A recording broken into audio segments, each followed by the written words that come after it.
Hello बच्चों, स्वागत है आपका हमारे YouTube channel Om learning classes में। तो आज की वीडियो में हम बात करेंगे कि कंसाइनमेंट अकाउंट में एबनॉर्मल लॉस और क्लोजिंग स्टॉक की गणना किस प्रकार की जाती है। तो चलिए वीडियो शुरू करते हैं। तो बच्चों, सबसे पहले हम लोग बात करते हैं कैलकुलेशन ऑफ एबनॉर्मल लॉस के बारे में। ठीक है, देखिए, और जो लॉस होता है वो क्या होता है, दो तरीके का होता है। एक तो होता है नॉर्मल लॉस और दूसरा होता है एबनॉर्मल लॉस। ठीक है, लेकिन जो नॉर्मल लॉस होता है वो क्या होता है, वो प्राकृतिक के तौर पे होता है। जैसे कि मान लीजिए पेट्रोल है, अगर हम पेट्रोल को एक जगह से दूसरी जगह ले जा रहे हैं तो वो इवेपोरेट होता है, यानी भाप बनकर उड़ता है। तो उसमें अपने आप ही क्या होगी, उसकी जो क्वांटिटी है उसमें क्या होगी, कमी आ जाएगी। तो वो नॉर्मल लॉस हो गया। उस पर हम लोग कोई भी चीज़ नहीं कर सकते, मतलब उसका हम लोग किसी भी तरीके से उस लॉस से नहीं बच सकते, वो होना है।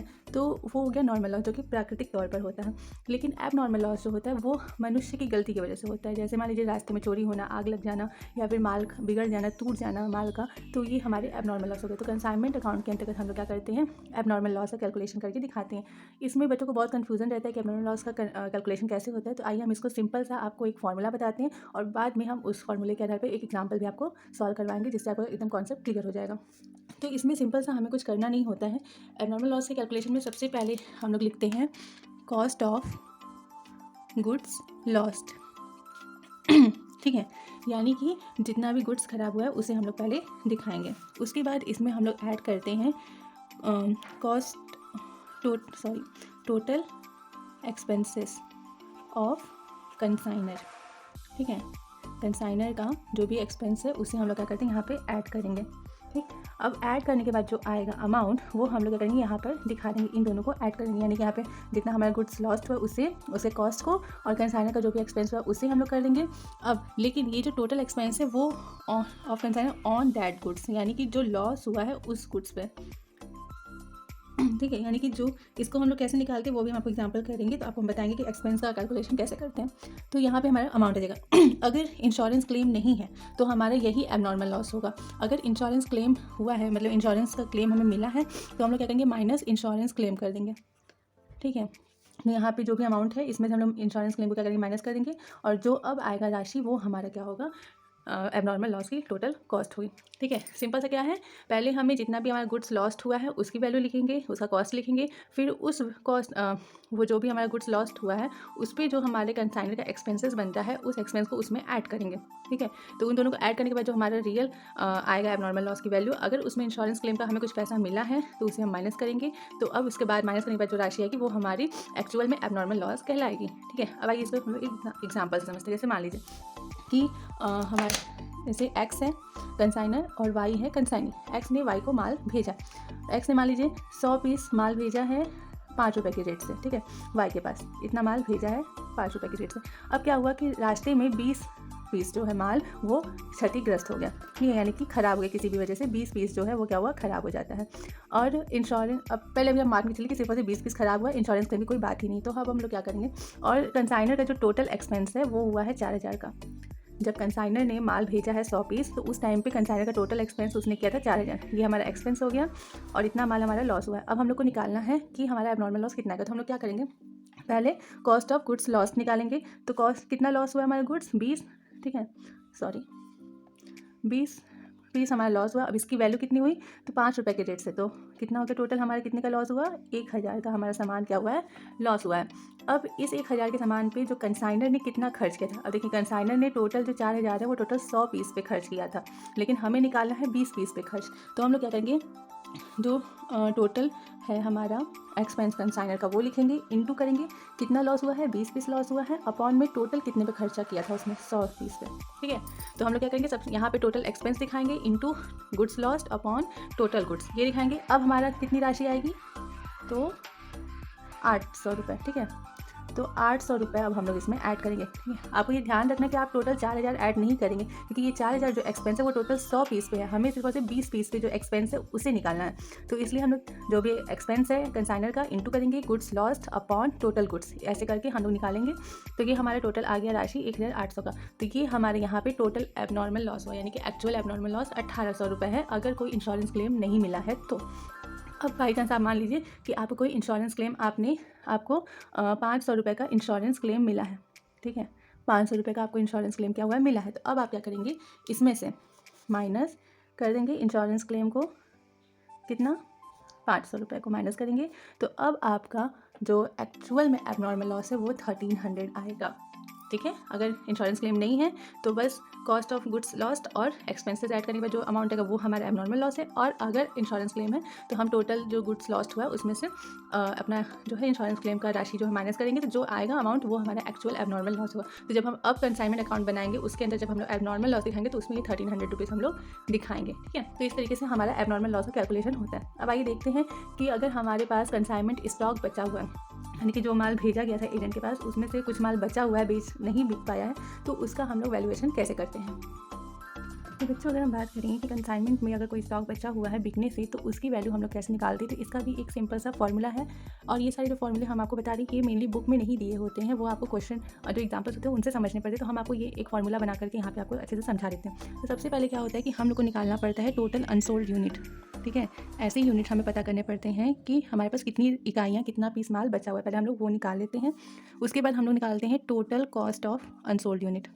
ठीक है, यानी कि जो इकाइयाँ बची हैं उनमें क्या करते हैं, यूनिट इनटू रेट निकालते हैं, जो आता है वो हम लोग यहाँ पर दिखाएंगे। ठीक, यहाँ पर हम लोग सिर्फ यूनिट दिखाते हैं अनसोल्ड वाले। ठीक, अब उसके बाद क्या करते हैं, इसमें हम लोग ऐड करते हैं कंसाइनर्स एक्सपेंसेस। ठीक है, जो भी आते हैं, जैसे अभी हम लोगों ने एबनॉर्मल लॉस के लिए कंसाइनर के एक्सपेंस को निकाला था, सेम उसी तरीके से यहाँ पे भी हम लोग जो अनसोल्ड यूनिट है उन पर जो एक्सपेंस हुआ उन्हें निकाल करके क्या करेंगे, यहाँ पर दिखाएंगे, ऐड कर देंगे। ठीक, अब इसके बाद फिर हम लोग इसमें ऐड करेंगे डायरेक्ट एक्सपेंसेस ऑफ कंसाइनी। देखिए, डायरेक्ट एक्सपेंसेस ऑफ कंसाइनी का मतलब क्या हो, देखिए कंसाइनी क्या करता है, माल को जब माल वहाँ उसके पास पहुँचता है, फिर जैसे मान लीजिए ट्रेन से गया है तो ट्रेन से लेकर के वो जब प्लेटफॉर्म से लेकर के वो अपने गोदाम तक जब तक माल ले जा रहा है उतनी दूरी में जो खर्चा हुआ है उसे हम लोग डायरेक्ट एक्सपेंसेस बोलते हैं, तो उन्हें हम ऐड करेंगे। लेकिन अगर कंसाइनी ने माल को बेचने के लिए सेल्स एक्सपेंसेस किए हैं, कुछ इंश्योरेंस के लिए कुछ किया या फिर कोई भी एक्सपेंस माल की बिक्री को बढ़ाने के लिए किया है, तो वो एक्सपेंसेस हम लोग यहाँ पे नहीं गिनते। यहाँ पे डायरेक्ट एक्सपेंस का सिर्फ और सिर्फ मतलब हुआ कि कंसाइनी के पास जब माल उसको मिलता है, उस माल को गोदाम तक ले जाने तक के बीच में जो एक्सपेंस होता है सिर्फ और सिर्फ उसे हम लोग यहाँ पे लेते हैं। और उस एक्सपेंस को भी जैसे अभी हम लोग कंसाइनर का एक्सपेंस निकाल रहे हैं, सेम उसी तरीके से अनसोल्ड यूनिट पे ही निकालते हैं और तब दिखाते हैं। टोटल कंसाइनर के एक्सपेंस को कंसाइनी के एक्सपेंस को नहीं दिखाया जाता है, तो उस एक्सपेंस को भी हम लोग ऐड करेंगे। अभी कैसे निकालते हैं अभी हम आपको एग्जाम्पल से समझा देते हैं। ठीक है, फिर ये हमारा जो अमाउंट, इन तीनों को जोड़ने के बाद जो हमारा अमाउंट आएगा ये हमारा आ जाएगा वैल्यूएशन ऑफ कंसाइनमेंट स्टॉक, यानी कि ये हमारी वैल्यू होगी कंसाइनमेंट स्टॉक के बचने की। अब देखिए हम इसको एक एग्जांपल समझाते हैं। जैसे मान लीजिए एक्स है, उसने वाई को 100 पीस माल भेजा। ठीक है, अब क्या होता है कि 100 पीस माल में से जो है 80 पीस जो है वो तो बिक गया और 10 पीस, जैसे मान लीजिए कि 100 पीस जब वाई के पास गया उसमें से 10 पीस पहले रास्ते में ही क्या हुआ, ख़राब हो गया, लॉस हो गया मान लीजिए। ठीक है, 10 पीस का लॉस हो गया और उसके बाद जब 90 पीस वाई के पास पहुंचा तो उसमें से 90 में से 80 पीस उसने क्या किया, सेल कर दिया। ठीक है, समझ रहे, 100 पीस एक्स ने भेजा था वाई के पास, जिसमें से 10 पीस रास्ते में लॉस हो गया, यानी कि एबनॉर्मल लॉस हो गया। अब 80 पीस क्या किया, उसने सेल कर दिया। अब हमें देखना है कंसाइनमेंट स्टॉक का निकालना है कि कैसे होगा। तो अब जब हम लोग इसका निकालेंगे तो जो अनसोल्ड यूनिट है, अब आप क्वेश्चन देख के बताइए अनसोल्ड यूनिट यहाँ पे कितना बचा। 100 पीस टोटल था, 10 खराब हो गया, तो वो भी तो 10 खराब गया, उसे हटा दो। 80 बिक गया, उसे 10 और 80 कितना हुआ, 90 पीस का हमें पता है कि क्या हुआ, बचा कितना, 10 पीस के बारे में कोई जानकारी नहीं है, तो वो 10 पीस हमारा क्या होगा, कंसाइनमेंट स्टॉक का यूनिट होगा, यानी कि हमारे पास 10 पीस अभी बचा हुआ है। अब मान लो कि जो 100 यूनिट था उसका रेट जो था वो 5 रुपये था। ठीक है, 5 रुपये के रेट से भेजा था। अब हमें यहाँ पे कॉस्ट ऑफ अनसोल्ड यूनिट निकालना है, कॉस्ट ऑफ अनसोल्ड यूनिट। तो एक यूनिट कितने का था, 5 का था, तो यहाँ पे 10 इंटू हम लोग 5 करेंगे, यानी हमारा अनसोल्ड यूनिट का कॉस्ट कितना हुआ, 50 रुपये। ठीक, अब इसमें हम लोग क्या करेंगे, प्लस कंसाइनर्स एक्सपेंसेस। ठीक है, कंसाइनर्स एक्सपेंसेस। अब हम लोग कंसाइनर के एक्सपेंसेस कैसे निकालेंगे, मान लो ये माल वाई तक भेजने में जो कंसाइनर है उसने 2000 रुपये व्यय किए। ठीक है, 2000 रुपये एक्सपेंस के, कितने के, कंसाइनर ने। इस 100 यूनिट को वाई तक भेजने में कंसाइनर का 2000 रुपये खर्चा हुआ। अब हमें यहाँ पे जो खर्चा निकालना है वो सिर्फ और सिर्फ 10 यूनिट पे निकालना है। कंसाइनर ने 100 यूनिट भेजने पे 2000 किया है, हमें ये पता करना है कि 10 यूनिट पे कितना खर्चा बनता है। तो हम लोग क्या करेंगे, total expenses 2000 into unsold unit upon total unit, ये कर लेंगे। तो हमारा कितना बचेगा, 200 रुपये, यानी कि कंसाइनर के 10 यूनिट पे कितने खर्चा हुए थे, 200। इसे भी हम लोग क्या करेंगे, ऐड कर लेंगे, plus direct expense of consignee. ठीक है, कंसाइनी। अब मान लो कंसाइनी ने क्या किया, कंसाइनी ने 200 रुपये जो है वो भाड़ा का दिया था, यानी कि फ्रेट दिया था। ठीक, कंसाइनी ने 200 रुपये फ्रेट दिया था और 100 रुपये क्या किया था, सेल्स एक्सपेंसेस किया। ठीक है, उसने ये दोनों व्यय कंसाइनी के हैं। ठीक है, ये दोनों व्यय किसके, कंसाइनी के। अब हमें कंसाइनी के सिर्फ और सिर्फ डायरेक्ट एक्सपेंस दिखाने। तो देखो, फ्रेट मतलब भाड़ा हो गया, भाड़ा कब लगा होगा, जब वो माल को किसी एयरपोर्ट से या फिर प्लेटफॉर्म से अपने गोदाम तक ले गया होगा। लेकिन सेल्स एक्सपेंसेस उसने कब किए होंगे, माल की बिक्री को बढ़ाने के लिए। तो ये हमारा डायरेक्ट एक्सपेंसेस नहीं है, तो इसका हम लोग कैलकुलेट नहीं करेंगे। हम लोग सिर्फ और सिर्फ किसको लेंगे, फ्रेट को लेंगे। तो हम लोग सिर्फ और सिर्फ 200 रुपये लेंगे। अब हमें ये देखना है कि उसने टोटल खर्चा कितना किया, 200 किया, अनसोल्ड यूनिट 10 है और टोटल यूनिट कितनी थी, 100 थी। सॉरी 100 नहीं, यहाँ पे हम लोग सिर्फ और सिर्फ 90 का कैलकुलेशन करेंगे। क्यों? क्योंकि 10 जो यूनिट थे वो रास्ते में ही हमारे ख़राब हो गए थे। तो जब 10 यूनिट रास्ते में ख़राब हो गए तो 90 यूनिट ही हमें हमारे कंसाइनी को मिले होंगे। तो कंसाइनी ने जो भी एक्सपेंस किया होगा वो टोटल 90 यूनिट पे किया होगा, इसलिए हम लोग यहाँ पे 90 यूनिट दिखाएंगे। ठीक है।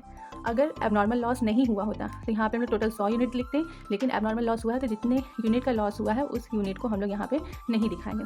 ठीक है। तो अब हमारा कितना खर्चा हो जाएगा टोटल, तो हमारा समथिंग 22.2 समथिंग ऐसे आ रहा है। मान लीजिए हम लोग 22 रुपये मान के चल रहे हैं कि हमारा 22 रुपये खर्चा हुआ। अब यहाँ पे हम लोग ऐड करेंगे तो हमारा आ जाएगा 272 रुपये। ठीक है। यानी कि टोटल हमारा जो लॉस हुआ है वो कितने का हुआ है, अरे सॉरी, हमारा टोटल जो कंसाइनमेंट स्टॉक बचा है वो कितने का बचा है, 272 रुपये का बचा हुआ है। ठीक है। एक बार आपको फिर से समझा देते हैं। देखिए, अगर हमारे पास एबनॉर्मल लॉस है, ठीक है, एबनॉर्मल लॉस कुछ हुआ है तो हम लोग एबनॉर्मल लॉस वाले यूनिट को हटा देंगे, जितना माल बेचा गया है उसे हटा देंगे। उसके बाद जो हमारा डिफरेंस आ रहा है भेजे गए माल और इन माल के बीच में, वो हमारा कंसाइनमेंट स्टॉक का यूनिट बचा है। तो जैसे यहाँ पे 10 रुपये, उसके बाद हम लोग कॉस्ट निकालेंगे, तो जितने रुपये के रेट के हिसाब से यूनिट भेजा गया होगा उस रेट को हम लोग यहाँ पे इंटू करके कॉस्ट निकालेंगे।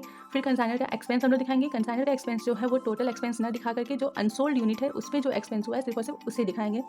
और फिर डायरेक्ट एक्सपेंस ऑफ कंसाइनी दिखाएंगे। अगर कंसाइनी का सिर्फ और सिर्फ लिखा है कि कंसाइनी के इतने रुपए खर्च हुए, वहाँ पे कोई भी व्यय नहीं दिखा कि वो किस वजह से हुए, तो आप उस व्यय को ले सकते हैं, पूरे के पूरे व्यय को आप लोग ले सकते हैं। लेकिन अगर अलग अलग बताया है क्वेश्चन में कि ये इतना खर्चा इस पर हुआ, इतना इस पर खर्चा हुआ, तो आपको उसमें से छांटना पड़ेगा कि जो डायरेक्ट एक्सपेंस है आप सिर्फ और सिर्फ उसे ही यहाँ पे लेंगे।